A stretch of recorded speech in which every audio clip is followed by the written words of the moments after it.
magluto ng mabuti, mga mamintas sa'yo. Hindi mo alam ang pagpipintas mo. Yan ba? Yung pagsasalita mo ba?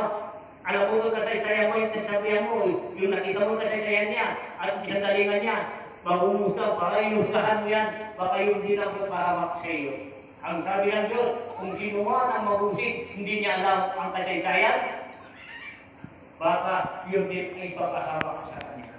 Di ba? Dahil pa, babalik sa kanya. Dahil binigyan ng kunti karunungan. Bigyan ng karunungan ng kunti.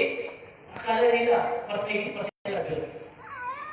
Binigyan lang sila para sila yung tumulong.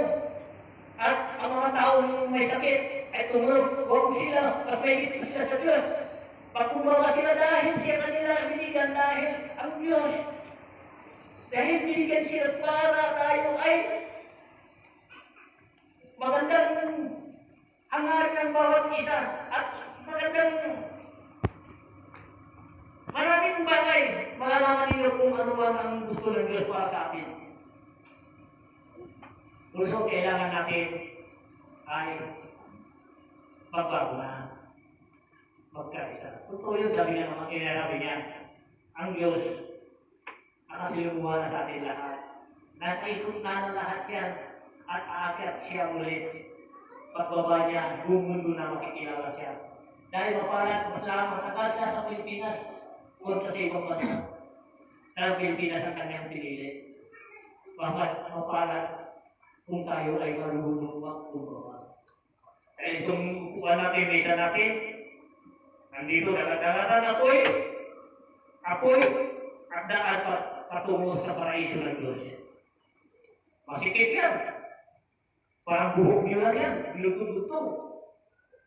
Kung tinatanong ko bakit ito po ang binili. Binili ito, pakpak, ito pinuro. Ngayon, sinabi lang sa kami, hindi mo alam ang inupuan mo dito.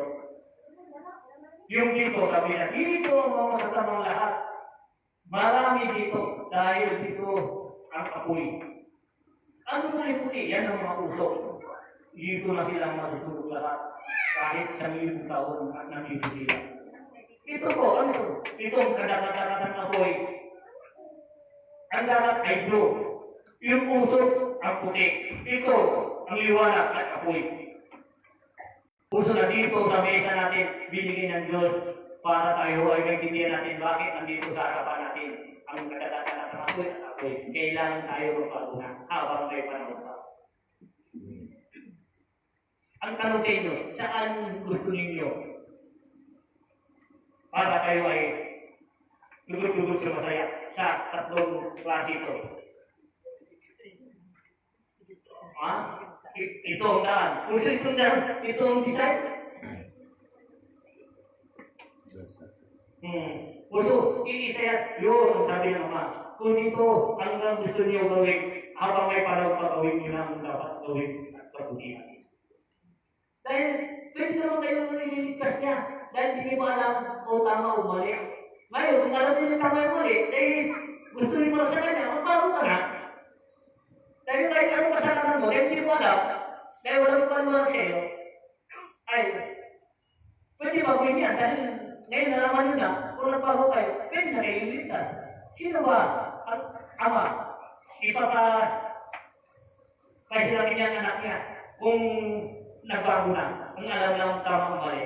Hindi mo na sabi ng Ama. Ganun din tayo yan.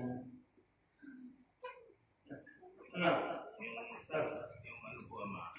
Yung sinabi niya na po yun eh.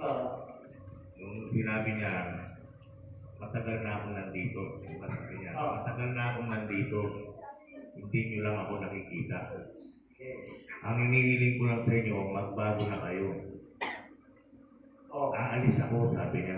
Ngunit muli ako magbabalik. Ay, narinig ko na ating sinasabi. Sinabi niya. Muli ako magbabalik, sabi niya ganun. Ang inihiling ko lang sa inyo, magbago na kayo. Hanggat may panahon pa, hanggat mayroon pa kayong katawan, mayroon pa kayong pag-asa na magbago na kayo. Ngunit muli ako magbabalik. Yun din ang isay ka na Edward. Tatlong beses na. Ibig sabihin, ano mo dapat natin gawin? kung ano man ang bagay, kung ano pang naging insight at darating kay inyo, punta lang kayo dito. Sabihin sa kanila, kahit anong oras, I'm welcome kayo dito. Kasi dito naman, paulit-ulit ang sinabi naman, magbago na kayo, magbago. Huwag na kayo plastic. Yung sa tingin ninyo sa harapan, ang ganda-ganda sa sabi ko lang yan, mali. Dahil kayo rin ang gagawa ng inyong trabaho. Tama, hindi. Dito nakikita niyo, wala kayo Biblia. Kaya wala akong aral. Basahin niyo sa Biblia, nakasulat na sa Biblia. Tama, hindi. Ito sa akin, dahil din ako, kaya gusto na naman kung paano tayo ay iligtas niya.